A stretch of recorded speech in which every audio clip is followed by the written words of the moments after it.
Hola, nosotras somos alumnas de octavo semestre por parte del Centro Universitario de la Salud de Cruz Roja Mexicana. El objetivo de este video es dar promoción a la salud obstétrica.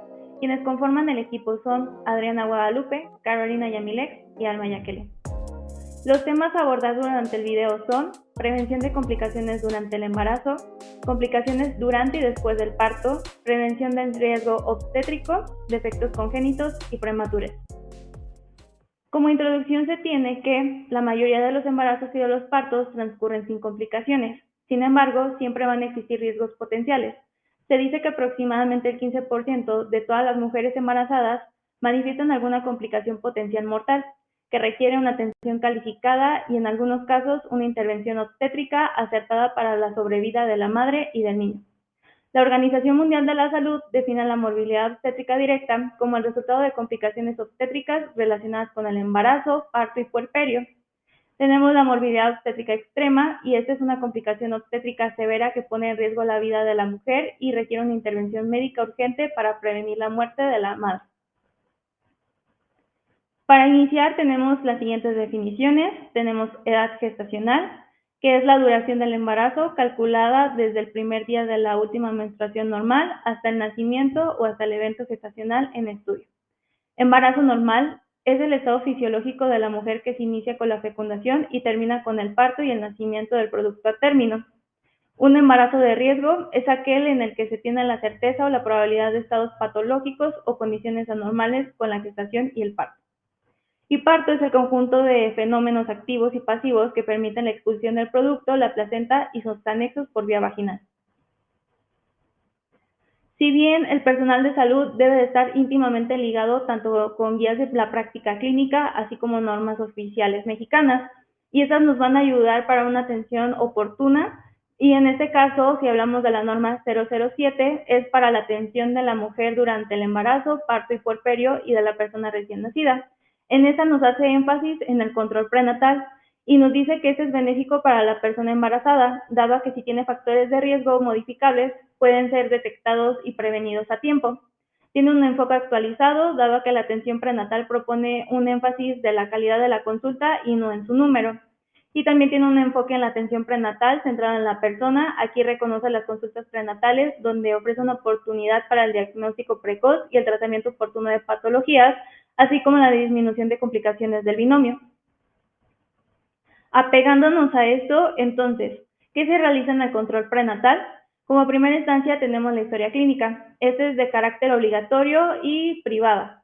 Así que esta historia clínica nos va a arrojar datos muy importantes y relevantes durante el embarazo. Aquí van datos personales, antecedentes familiares, antecedentes personales, antecedentes ginecobstétricos que nos van a interesar sumamente en esta etapa, así como también la valoración general de algunas alteraciones que pudiera presentar la embarazada. También los signos de alarma. Aquí es importante identificar qué no es normal durante el embarazo, por mencionar algunos ejemplos: algún dolor de cabeza que persiste por varios días, cuando se ven lucecitas, algún sangrado vaginal, también presencia como de zumbidos. Todos estos conforman signos de alarma. La somatometría es muy importante en este periodo, dado a que la mujer durante el embarazo aproximadamente debe de subir de 11 a 16.5 kilogramos. Y durante el primer trimestre es donde se va a ver reflejado ese aumento de peso, que va a ir de 1 a 2 kilos y posterior a este trimestre va a ser de 0.5 durante el resto del embarazo que puede subir nuestra embarazada. También la valoración de signos vitales, que son de suma importancia también, dado que nos da el reflejo de algunas alteraciones que pueden llegarnos a diagnosticar, por ejemplo, una hipertensión. La valoración de factores de riesgo, que eso se los vamos a ir mencionando más adelante. También de suma importancia realizar laboratorios, dado que estos nos arrojan pues algunas anormalidades y nos ayudan también a prevenir. Determinar el grupo sanguíneo es muy importante por dos factores. Por ejemplo, si la madre es RH positivo y el niño puede tender a ser RH negativo, lo que normalmente hace el cuerpo de la mujer pues es como detectarlo como un agente extraño, entonces pues su sistema inmune lo va a querer atacar directamente, lo cual pues aquí genera problemas directamente sobre el feto. También la segunda razón y muy importante es que si se sitúa una emergencia obstétrica, nosotros debemos de saber el grupo sanguíneo de la madre para poder transfundirla si es necesario. El EGO, que es el examen general de orina, este nos va a arrojar infecciones de vías vaginales, que estas deben de ser tratadas y también controladas durante el embarazo. La prueba de VIH, esta es muy importante dado a que pues es prevenible y también esta debe de tenerse un control en dado caso que se presente, dado que pues durante el embarazo se va a definir pues el resultado, si es parto por vía vaginal, una cesárea, y lo que se espera es que no se le traspase al bebé. La prescripción de hierro y ácido fólico. El hierro principalmente nos va a ayudar a prevenir lo que es la anemia, y el ácido fólico, si bien si se planea tener un embarazo con anticipación, se debe de tomar por lo menos de 2 a 3 meses antes de concebir para que este tenga un mayor efecto. Y durante los primeros 3 meses durante el embarazo va a ser sumamente muy importante, dado a que pues aquí nos va a ayudar a prevenir malformaciones congénitas. Que también es importante las vacunas. Si bien está establecido también un esquema básico para la embarazada, sin embargo se hace hincapié que la vacuna de cajón que debe de estar aplicada durante el embarazo es la toxoide tetánico difterico. También dentro de ello vamos a tener lo que es la nutrición adecuada, que igual va acorde al aumento de peso. Y no solo el control prenatal se va a basar durante el embarazo, sino también en la orientación después del parto, como es la lactancia materna, sus beneficios, cómo dar las técnicas. Es muy importante todo esto, conocer sobre la lactancia materna y cuáles beneficios va a traer en nuestros recién nacidos. También la planificación familiar, esta puede ser antes del embarazo o después del embarazo. Aquí es donde se puede efectuar lo que son los métodos anticonceptivos y también orientar cuáles son los mejores. El autocuidado, pues, es muy importante, dado que si estamos en un embarazo, está propensa la paciente, pues, a tener muchísimos riesgos, los cuales pueden ser prevenibles. Siguiendo la norma 007, se dice que aquel embarazo de bajo riesgo, pues, debe de recibir como mínimo 5 consultas prenatales, y estas deben de ser preferentemente en las primeras 12 semanas de gestación. Aquí tenemos una tabla, nos indica el número de consultas, como mínimo 5, y estas se van a efectuar la primera, las primeras 12 semanas, la segunda entre la 22 y la 24, la tercera entre la 27 y 29, y la cuarta entre la 33 y 35, y la quinta la tenemos entre las 38 semanas hasta las 40 semanas. Y bueno, hay problemas previos antes del embarazo que pueden ser detectados y también controlados. Aquí tenemos diversos ejemplos como es la hipertensión, las convulsiones, el asma, la diabetes, por ejemplo. Esta si se tiene ya desde antes del embarazo. Esta, si se planea tener un hijo, debe tener un control por lo menos de 3 a 6 meses antes para tener los valores y también saber un tratamiento oportuno, y durante el embarazo no tener como desniveles de glucosa o, como bien conocen, como el azúcar.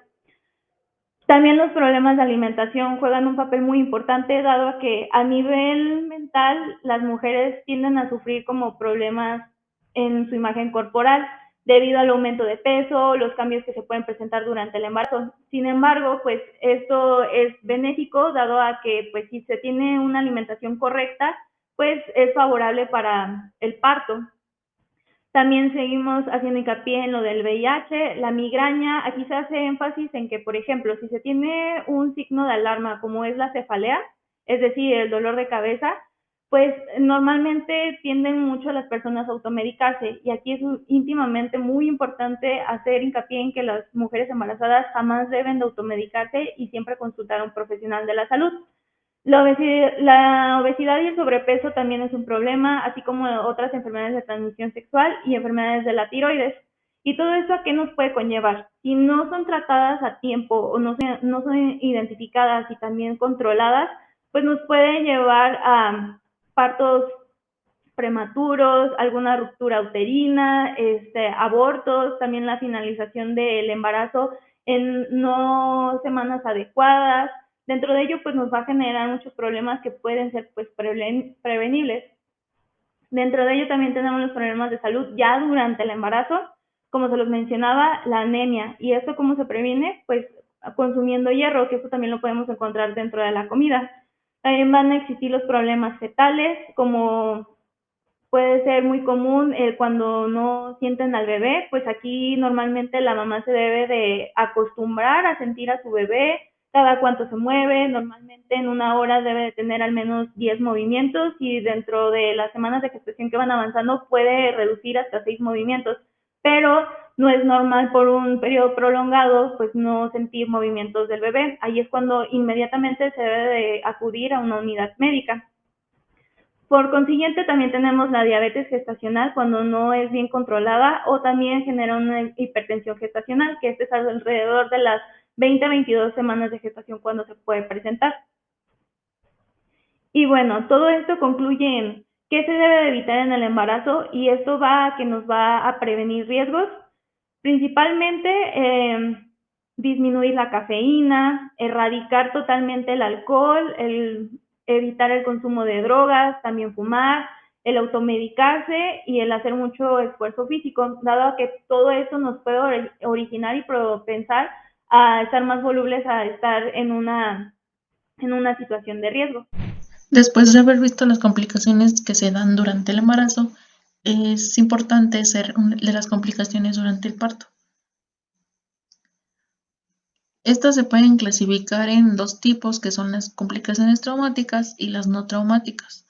Las traumáticas se pueden subdividir en 6 tipos, o bueno, 6 tipos de desgarros, que son los desgarros vulvoperineales, los desgarros de la vulva, desgarros del perineo, desgarros de la vagina y desgarros del cuello uterino y una ruptura uterina. Esta es importante al momento de que se llega a diagnosticar, tratarla de manera rápida, porque si no puede surgir una hemorragia obstétrica y esto conllevar a una muerte materna o tanto una muerte fetal.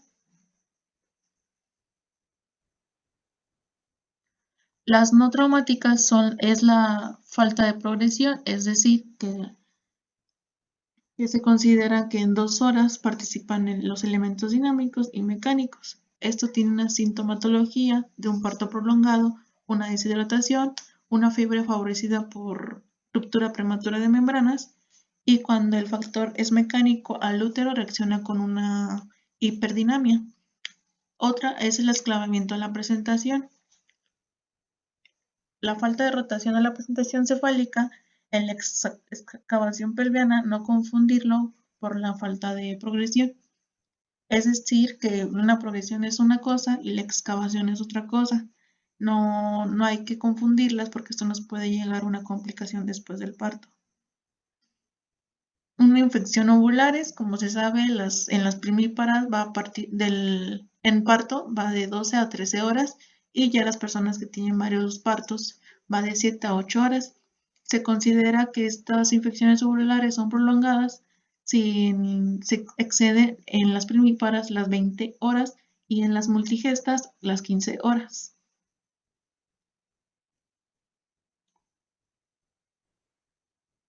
Las complicaciones después del parto. Las causas más frecuentes de muerte relacionadas con el embarazo son enfermedades cardiovasculares que van desde una miocardiopatía, una infección en sepsis, estas son más comunes en las pacientes que tuvieron un parto por cesárea, que pueden llegar a una infección y ello llevar a un shock séptico. Una hemorragia, que pues es la principal muerte.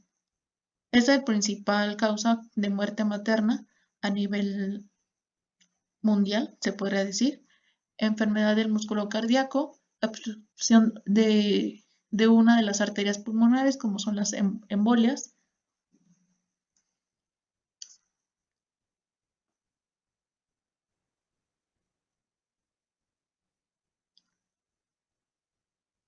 Accidentes cerebrovasculares, se estima que alrededor de 3 a 11 partos, una embarazada llega a tener una complicación mediante un accidente cerebrovascular.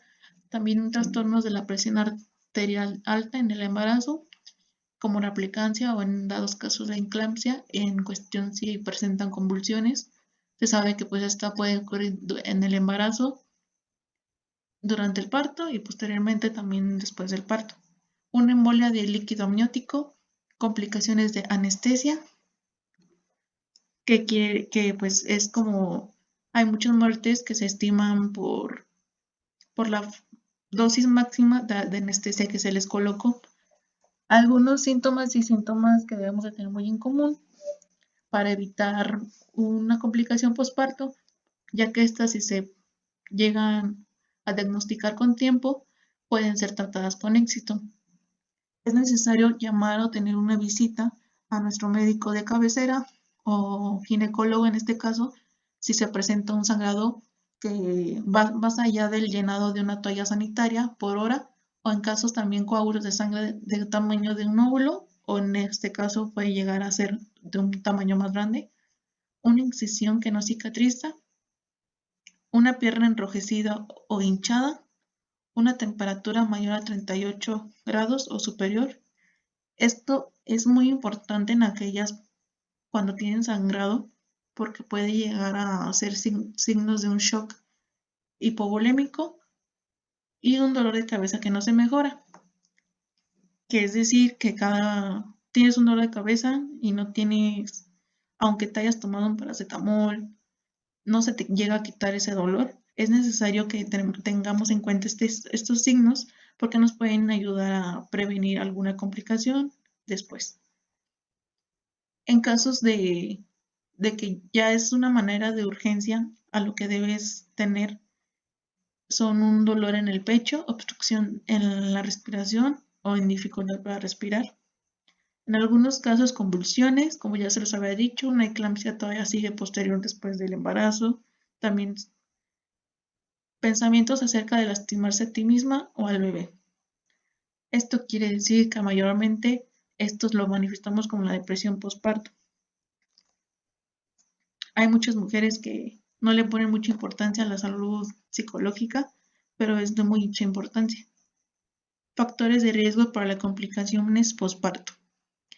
El riesgo general de morir de una complicación relacionada con el embarazo es muy bajo. Sin embargo, hay mujeres, como lo son, que tienen enfermedades cardíacas o algunas que tienen obesidad y otras como presión arterial alta, que tienen un mayor riesgo o estar cerca de la muerte por complicaciones relacionadas al embarazo.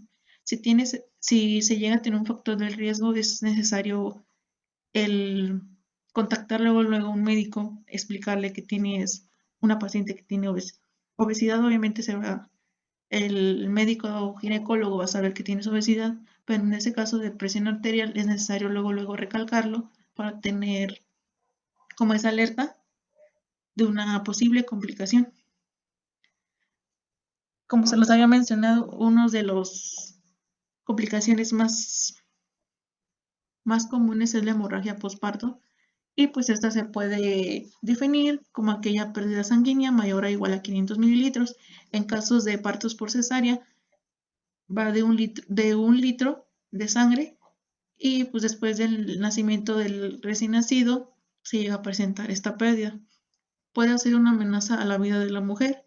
También puede definirse como hemorragia postparto cualquier pérdida de sangre que cause cambios hemodinámicos que amenazan la vida de la mujer. Es decir, una hemorragia que tienes una hemorragia y tienes calentura, es ya signo de que tienes que ir directamente con un ginecólogo o a un hospital o a un centro de salud más cercano.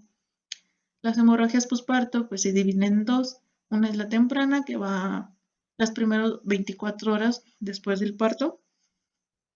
Una hemorragia tardía, que ocurre en las 24 horas sin pasar las 6 ni la 12ª semana postparto.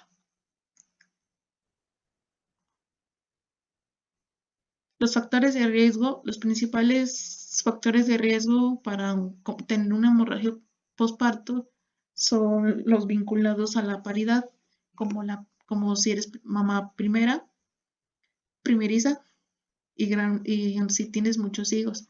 Aquí hay que hacer hincapié que hay ahorita está muy de moda, esas personas que todavía no tienen ni un año con un bebé y ya están embarazadas de otras.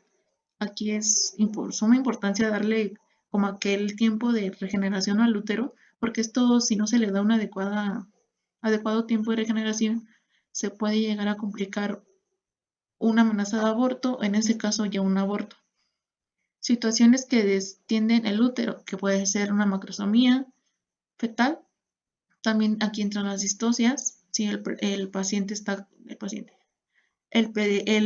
feto está en presión franca de nalgas o o no está en una posición cefálica, aquí puede entrar también en situaciones que descienden al útero. También un embarazo múltiple.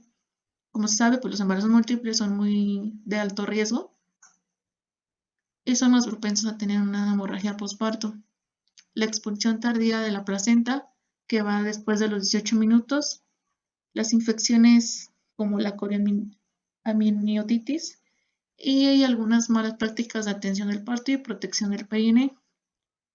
Aquí hay que hacer hincapié de que algunas uso de forceps o alguna mala práctica ya se puede penalizar. Ya existe como aquel concepto de violencia obstétrica que en décadas pasadas pues no se le tenía mucha importancia, pero ahorita ya hay muchos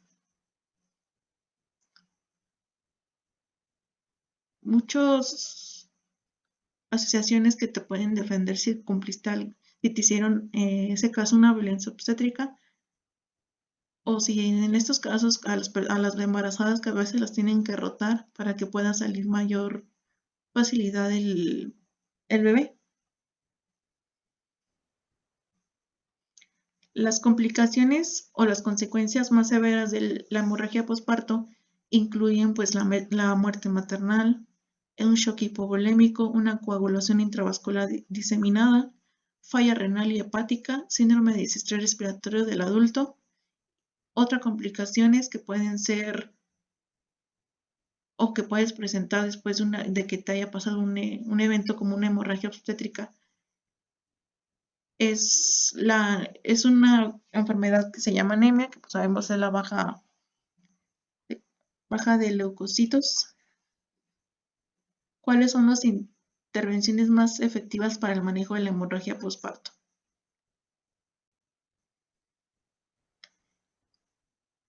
Como lo hablamos, en depresión postparto, pues no se tiene mucha importancia, pero es muy, muy, muy, muy importante a la vista de la psicología, porque aquí tanto está en peligro la vida de una madre como la vida del bebé.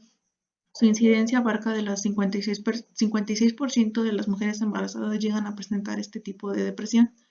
Se asocia a un suicidio o un felicidio y pues el suicidio es una de las causas más importantes de la muerte materna durante el periodo neonatal.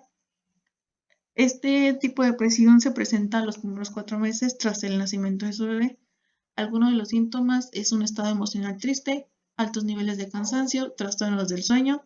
Aunque los síntomas suelen parecer tras el nacimiento del bebé, las mujeres también desarrollan depresión postparto, presentan síntomas psicológicos durante el embarazo.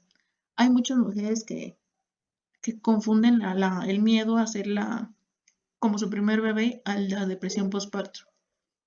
También aquí es importante el hecho de tener como un familiar de apoyo que nos pueda motivar y orientar acerca de que darle como ese tiempo a la embarazada de adaptarse.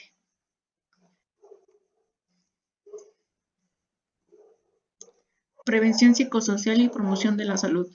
La prevención primaria se lleva a cabo eliminando los factores que puedan causar lesiones antes de que sean efectivos, no solo durante el puerperio, sino a lo largo de toda la gestación, parto y durante como mínimo el primer año de vida del bebé. La lactancia materna, adecuar el tratamiento parto y los estilos de vida, establecer vínculos prenatales, comunicación entre pareja y familiares, estrategias de afrontamiento y acompañamiento, terapia de relajación física y mental. Consejos para prevenir las complicaciones en el parto es tener una alimentación saludable. Se sabe que pues las embarazadas también pueden tener educación nutricional que nos pueden ayudar como llevar dietas no tan drásticas por el bienestar del bebé, pero sí pueden ayudarnos al reducir el hecho de grasas o cosas que puedan perjudicar la alimentación del bebé y la alimentación de la embarazada. tomar precaución y medidas de seguridad, no ingerir alcohol y tabaco, consultar los medicamentos y tratamientos permitidos. En el, en el proceso de embarazo llegan muchas embarazadas a tener varios tipos de dolores y esto los incrementan a la automedicación. Es importante darles saber para qué necesitan ese medicamento. Por eso cada ginecólogo está prescrito y les prescriben aquellos medicamentos que se deben usar, que no puedan cruzar la barrera placentaria y pueda tener algún efecto sobre el bebé y sobre la mujer embarazada. Precaución con los animales, ya que estos pueden tener varios virus o infecciones que nos puedan dar una reacción o complicación en el parto. Realizar actividad física. Las mujeres también están con la creencia de que estás embarazada y no puedes hacer ningún estilo de ejercicio, cuando en realidad no. Esto te ayuda como al estilo de, en un dado caso, te ayuda como a que el bebé se baje, como por así decirlo, y algún momento no se te puedan hinchar las piernas. No ingerir alcohol y tabaco. Reducir el estrés. Yo les hablaré sobre la prevención del riesgo obstétrico. Y bueno, el embarazo de alto riesgo obstétrico es aquel embarazo con aparición o incremento de las complicaciones que pueden ocasionar morbilidad y mortalidad materna perinatal. La mayor parte de este sufrimiento y muchas disfunciones pueden ser prevenibles por parte del personal de salud, tanto enfermería como medicina, entre otros. La iniciativa para una maternidad sin riesgo fue lanzada en 1987 por la OMS, la UNICEF y la FNUAP, el Banco Mundial y entre otras, directamente interesadas en la preservación de la salud materna, y pues colocó la salud materna como el primer plano de la salud pública internacional. La iniciativa respaldó prácticas basadas con pruebas científicas y sobre reducción de la mortalidad materna, como lo es la prevención y gestión de los embarazos indeseados y los abortos peligrosos, prestación de asistencia calificada durante el embarazo y el parto, y acceso a servicios especializados en caso de complicaciones. Esto quiere decir que pues va más encaminado a toda aquella salud pública que tienen los países pues en vías de desarrollo o no desarrollados para la prevención de las muertes maternas, ya que hay estudios que nos dicen que los países desarrollados no tienen altos índices de mortalidad materna por la atención que se le da. Y bueno, la estrategia de la OMS para reducir la mortalidad materna se llama reducir los riesgos de embarazo, a fin de poner de relieve su compromiso con la iniciativa internacional para su maternidad sin riesgo. La estrategia anuncia las medidas prácticas que pueden adoptar tanto gobiernos como la sociedad civil y las mujeres de los países pobres para alcanzar las metas mundiales de la reducción de la mortalidad materna y neonatal. Como lo he mencionado, pues es un conjunto de estrategias que llevaron los gobiernos y varias organizaciones independientes para la reducción de la muerte materna. Y bueno, tenemos 4 especificaciones que nos mencionan estas organizaciones, como lo es establecer políticas y normas nacionales respecto de la planificación de la familia y el aborto provocado, donde no sea contrario a la ley y la atención materna y neonatal. Esto quiere decir que el aborto provocado es un derecho internacional ante la Organización Mundial de la Salud. Sin embargo, esto cambia la regulación depende del país y del estado en que se encuentre la persona, pero esto quiere decir que el aborto seguro va a existir porque es una normatividad. Mejora el acceso a una atención materna y neonatal eficaces en relación con los costos y servicios de regulación de la fecundidad mediante la promoción de mayores inversiones en el sector público. Pues es lo mismo, se invierte más en el sector público en maternidad porque la mayoría de las mujeres en México, en territorio mexicano o Latinoamérica, pues las personas acuden al servicio público ya que el servicio privado es un poco más caro y no es tan sustentable como lo es un público. Entonces se opta más por meterle a este sector hospitalario. Alentar y fomentar en los hogares, familias y comunidades prácticas que promuevan la salud materna y neonatal y la regulación de la fecundidad. Eso quiere decir que nosotros vamos a promover los medios anticonceptivos sin ir más allá de la obligación. Esto quiere decir que le vas a platicar a las personas cuáles son las posibilidades que tiene de tener o no de tener hijos. Mejorar los sistemas de vigilancia de los servicios de salud y atención materna y neonatales, incluidos los servicios de regulación de la fecundidad. Tanto medicina como enfermería estamos capacitados para dar una promoción y prevención de la salud en planificación familiar.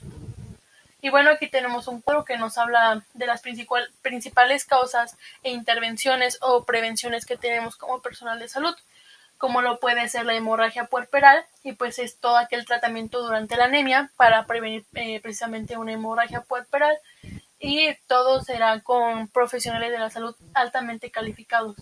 Y pues prevención o tratamiento de las hemorragias con los medicamentos correctos, y claramente pues normalización de la bulimia mediante la infusión o transfusión de hemoderivados. Infección puerperal, atención del parto por asistentes de partida calificados, esto quiere decir tanto médicos como enfermeros que estén calificados en este procedimiento. Y pues administración de antibióticos en caso de infección o prevención de infecciones. Aborto peligroso, nuevamente totalmente personal calificado, administración de antibióticos, limpieza de útero, reposición de líquidos en caso de ser necesario, asesoramiento en planificación familiar, hipertensión arterial durante el embarazo, que son las más encontradas en el territorio mexicano, las enfermedades hipertensivas del embarazo. Pues aquí vamos a hacer tanto intervenciones de detección y tratamiento. También se puede derivar a un hospital de segundo o tercer nivel como un médico especialista. Y pues aquí también vamos a tratar de controlar la pérdida de conciencia y también derivación, como he mencionado, a un especialista. Un parto obstruido para detección oportuna y derivación a cirugía. Aquí ya entramos, todo esto entra en emergencia obstétrica, y pues tenemos que estar capacitados tanto en código mater como código aéreo para poder actuar de forma oportuna. Y pues otras cosas obstétricas directas. Luego tenemos infecciones como tétanos neonatal, sífilis congénita, sepsis, meningitis y neumonía. Y pues aquí la inmunización es de vital importancia, como lo había mencionado mi compañera ya. La vacunación es vital durante el embarazo. También tener un parto en condiciones higiénicas para la prevención de infecciones. Y pues respaldo para promover la lactancia temprana y exclusiva. Y también el reconocimiento de tratamientos oportunos a tiempo. Asfixia y traumatismos durante el parto, asistentes de partida calificados durante el parto, y pues toda aquella gestión de las complicaciones que nos puedan dar durante el tratamiento de la paciente. Parto prematuro, insuficiencia ponderal del neonato, y pues hay la administración de antipalúdicos a las embarazadas, más atención de calidades humanas, asesoramiento y apoyo para la lactancia natural, detección precoz y control de las infecciones y gestión de las complicaciones. Y bueno, aquí les muestro un cuadro que nos habla de los factores de riesgo que tiene pues la embarazada, como son los agentes físicos como choques, radiaciones, frío, calor extremo o trabajo en atmósferas muy pesadas. Agentes biológicos de tipo 2, 3 y 4, como ejemplo hepatitis, virus del SIDA o tuberculosis, o los agentes químicos, que son sustancias cancerígenas y mutágenas, sustancias tóxicas para la reproducción, disruptores endocrinos, mercurio y sus derivados, medicamentos antimitóticos, y también aquellos químicos que tienen absorción cutánea, los pesticidas y disolventes, monóxido de carbono, plomo y sus derivados. También tenemos las psicosociales, donde aquí podremos ver la violencia intrafamiliar, la violencia física y psicológica. También aquí entrarán en los horarios de jornada de trabajo inadecuados para una madre, exposición a riesgos psicosociales, ergonómicos, pues toda aquella actividad de pie que lleva muchas horas, actividad sentada que lleva muchas horas, movimientos y posturas inoportunas para la madre. Y otros riesgos, pues, podría ser un trabajo en altura, un riesgo de infección o de enfermedades del riñón como resultado de instalaciones sanitarias poco adecuadas, tanto de vivienda como de trabajo. Y bueno, también tenemos lo que es la prevención de patologías, que aquí va un poco más adentrado a la promoción y prevención de la salud por parte del personal de enfermería, y sobre todo aquellas citas concepcionales, preconcepcionales, o aquellas citas que lleva la embarazada con nosotros. Y como primero, pues tenemos que se recomienda ofrecer a las mujeres con un embarazo totalmente normal, a su control prenatal con médicos generales y enfermeros totalmente capacitados en el área. La participación rutinaria de ginecobstetras en la atención de mujeres con embarazo de curso normal no es recomendado para mejorar los resultados perinatales. Sin embargo, se recomiendan citas de la semana 28 a 30 y 34 a 36 para valorar si hay un nuevo riesgo para la diada materna o sigue su curso normal. Multípara con embarazo de curso normal se recomienda un programa de 7 citas. No se recomienda un programa de control prenatal con un número reducido de citas para una persona que tiene un aumento de mortalidad perinatal. Como lo había mencionado mi compañera anteriormente, siempre lo vamos a basar en la historia clínica. Las mujeres siempre tienen que tener su historia clínica, como lo muestra la normatividad. Se recomienda que los servicios de obstetricia ofrezcan un sistema que garantice el carné materno con actualizaciones, ya sea con factores o sin factores de riesgo, sin patologías, pero siempre tiene que estar totalmente actualizado. Se recomienda en cada trimestre del embarazo evaluar en la gestante el estrés materno crónico, la ansiedad y los trastornos del sueño o el pobre apoyo de la red social, ya que esto nos puede llevar a una depresión materna. Como lo mencioné abajo, mediante el tamizaje trimestral durante el control prenatal, porque las mujeres con depresión pues son más propensas a un parto pretérmino y bajo peso al nacer. Como ya lo conocemos, se recomienda la vacunación efectiva. Se recomienda que las mujeres con antecedentes de una cesárea pues discutan con su personal de salud si su siguiente parto puede ser natural o tendrá que ser cesárea necesariamente. Y pues también tenemos, se recomienda registrar el índice de masa corporal, los kilos que la paciente va ganando o los kilos que la paciente va perdiendo, porque eso también es un factor de riesgo para el producto. Después tenemos lo que son los defectos congénitos con la norma 034 del 2013 para la prevención y control de los defectos del nacimiento. Y tenemos que los defectos congénitos es un término general que se utiliza para denominar cualquier tipo de alteración del desarrollo embrionario y fetal humano independientemente del momento del desarrollo en el que se produzca es el defecto congénito. Sin embargo, no todas las alteraciones del desarrollo embrionario y fetal se forman del mismo momento y por ello va dependiendo del periodo de desarrollo. Las malformaciones congénitas son alteraciones que se llevan en la semana 10 de gestación.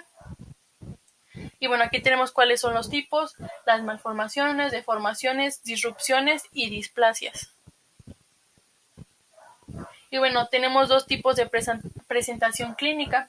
Niños que se presentan con una única alteración en el desarrollo. En estos casos el defecto que se presenta es aislado. Esto quiere decir que no es un síndrome, pero que está la afección presente.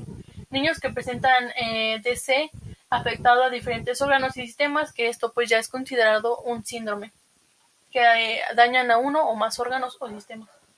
Y pues tenemos las causas más comunes, que son las alteraciones cromosómicas, mutaciones genéticas y efecto de factores ambientales. Hay estudios recientes que no hay mucha información sobre factores ambientales, ya que pues pueden ser considerados, por ejemplo, los teratógenos, la alimentación, el ejercicio, pero nunca se va a llegar al punto de cuál de esos o más es.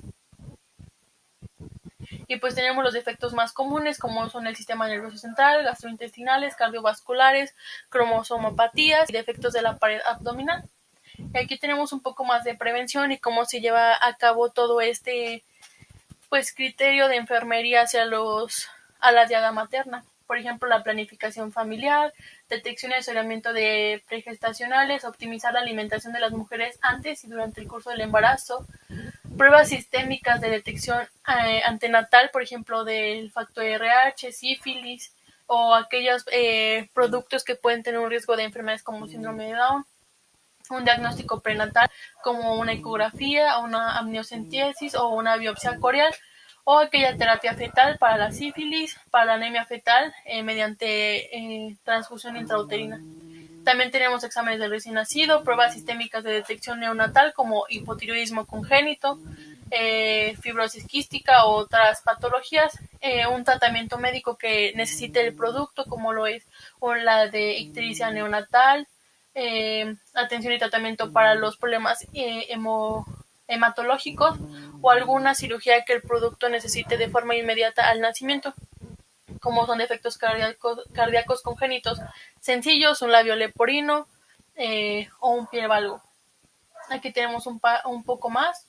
También tenemos la rehabilitación, atención paliativa. Esto quiere decir, pues, que si la madre está al final de la vida o el producto no va a poder, pues, persistir con nosotros, pues, según proceda, se va a dar una terapia que ésta necesite. Después tenemos lo que es la prematurez. Y la prematuridad es definida por la OMS como el nacimiento que ocurre antes de completarse las 37 semanas de gestación o antes de los 259 días de gestación, desde el primer día al del último periodo menstrual. Y bueno, el siguiente cuadro nos muestra cuáles son las patologías que más muestran los productos prematuros. Como resultado a largo término tenemos el deterioro visual, deterioro auditivo, enfermedad pulmonar crónica de prematuridad o enfermedades cardiovasculares. También tenemos del neurodesarrollo o efectos conductuales como lo son los trastornos de ejecución de la marcha leve, moderado a severo retraso global del desarrollo, secuelas psiquiátricas y conductuales o efectos familiares, económicos y sociales como es el impacto sobre la familia, impacto sobre los servicios de salud o la generación que tiene como familia. Y aquí tenemos pues los compromisos que algunos tienen, por ejemplo en deterioro visual, ceguera o alta miopía, en trastornos de la ejecución como impedimentos específicos del aprendizaje, dislexia o disminución de logros académicos. ¿Y cuáles son sus causas? Tenemos como primera infección intraosmiótica, es decir, infección de los tejidos alrededor del feto, una atonía uterina, que la vamos a identificar por la pérdida del tono de la musculatura del útero, algunos factores genéticos, hemorragias vaginales, insuficiencia cervicouterina. ¿Y cuáles son las principales complicaciones? Podemos tener un síndrome de dificultad respiratoria en el recién nacido, anemia, presión arterial baja, coloración amarillenta, es decir, la ictericia, infecciones, hasta una hipotermia. ¿Cuál es su prevención? Su prevención consiste en la detección precoz del riesgo de parto prematuro antes de que aparezcan los síntomas, y dentro de ellos tenemos diversos diagnósticos, como primero tenemos el cribado, y este es detectar precozmente enfermedades comunes y potencialmente mortales. Parámetros clínicos, como lo habíamos mencionado, la historia clínica es muy importante. Los parámetros ecográficos, aquí pues principalmente se hacen extracciones como de sangre, saliva y secreciones cervicovaginales. Una ecografía transvaginal también nos va a reflejar algún signo de riesgo. ¿Y cómo es la prevención del parto pretérmino? Aquí principalmente tenemos la progesterona. Aquí la progesterona nos va a ayudar a disminuir las contracciones a nivel del útero. También tenemos un cerclaje cervical y este principalmente consiste en una sutura a nivel del cuello uterino, y el pesadero cervical, que también es un anillo de silicona que va directamente y nos va a ayudar a la prevención del parto pretérmino situado en el cuello uterino igual. Y estas son nuestras referencias bibliográficas. Muchas gracias por su atención.